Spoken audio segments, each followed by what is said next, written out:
Hello, അങ്ങനെ ക്ലീനിങ്ങൊക്കെ കഴിഞ്ഞിട്ട് ഇതാ ഞാൻ ഉച്ചക്കേക്കുള്ള ഫുഡാക്കാൻ വേണ്ടി വീണ്ടും കിച്ചണിലേക്ക് വന്നിട്ടാ.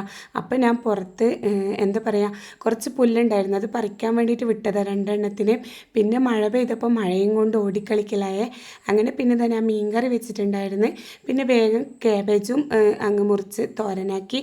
പിന്നെ അവിടെയുള്ള പാത്രമൊക്കെ കഴുകി വെച്ചിട്ടാ. നമ്മൾ എത്ര ക്ലീൻ ചെയ്തിട്ടാലും പിന്നെയും നമ്മൾ കിച്ചണിൽ കയറി കഴിഞ്ഞാൽ എവിടുന്ന് ആ പാത്രം വരുന്നതെന്നൊന്നും നമുക്കറിയില്ല. അങ്ങനെ പിന്നെ ഇതാ വേഗം അടുക്കള പിന്നെ ക്ലീൻ ആക്കിയിട്ട് കുളിയും നിസ്കാരമൊക്കെ കഴിഞ്ഞിട്ട് പിന്നെ ഉച്ചക്കേക്ക് ഫുഡ് കഴിക്കാൻ വേണ്ടിയിട്ട് ഇരുന്നേ. ഉമ്മ ഉണ്ടായിരുന്നു ഇന്ന് ഫുഡ് കഴിക്കാൻ വേണ്ടിയിട്ട്. ഉമ്മ ഇന്ന് എൻ്റെ അടുത്ത് വന്നിട്ട് നിൽക്കുന്ന, അനിയത്തിയില്ല, അവൾ ഹസ്ബൻഡിൻ്റെ വീട്ടിൽ പോയിന്. അങ്ങനെ ഇതാ പിന്നെ ഞാൻ ഉച്ചക്ക് ചോറും എടുത്ത് കൊണ്ടുവന്നിട്ട് ടി വി കണ്ട് കുറച്ച് സമയം ഇരുന്നിട്ട് കഴിച്ചിട്ടാ.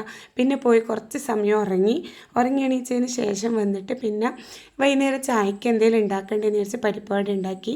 അങ്ങനെ ഇതാ ഉമ്മ പരിപ്പുവട തിന്നൂല കേട്ടോ, അതുകൊണ്ട് ഉമ്മക്ക് എന്ത് ചെയ്ത് പഴം മുറിച്ചിട്ട് അത് വാട്ടിക്കൊടുത്തിട്ടാ.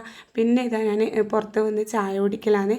പിന്നെയും ചായ കുടിച്ച പാത്രം കഴുകി, ഇതന്നെയല്ലേ നമുക്കുള്ള പണി എന്ന് പറയുന്നത്.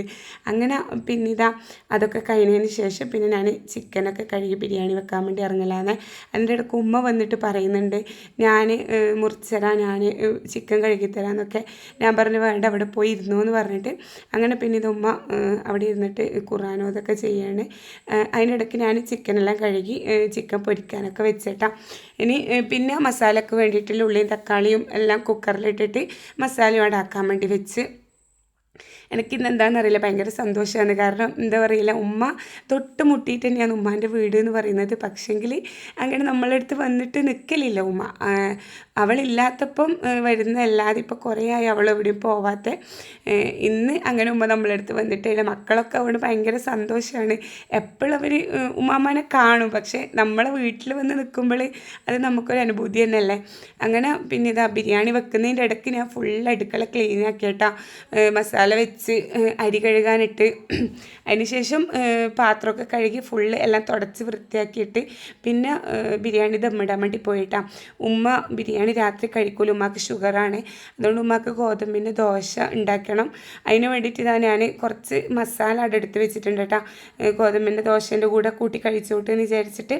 പിന്നെ ഇതാ ദമ്മിട്ടതിന് ശേഷം എന്താ എനിക്ക് ഈ ഒരു പാത്രം മാത്രമേ കഴുകാനുള്ളൂ. നിങ്ങൾ എൻ്റെ കിച്ചണ് നോക്കി ഒരു ബിരിയാണി ഉണ്ടാക്കിയതാന്ന് പറയില്ലല്ലോ. അത് ഉണ്ടാക്കുന്നതിൻ്റെ ഇടയ്ക്ക് ഫുൾ ഓരോന്നായിട്ട് ക്ലീൻ ചെയ്ത്. പിന്നെ ഇതെവിടെ എൻ്റെ ട്രൈപ്പാടും പിടിച്ചിട്ട് ഒരാൾ എന്താ പറയണ്ടേ, ഫുൾ പാട്ടൊക്കെ ആയിരുന്നു കേട്ടോ, പാട്ട് ഡാൻസൊക്കെ ആയിരുന്നു. പിന്നെ ഞാൻ ഉമ്മാക്ക് ഗോതമ്പിൻ്റെ ദോശ ചുട്ടുകൊടുത്ത് ഉമ്മ അത് കഴിക്കുന്നുണ്ട് കേട്ടോ.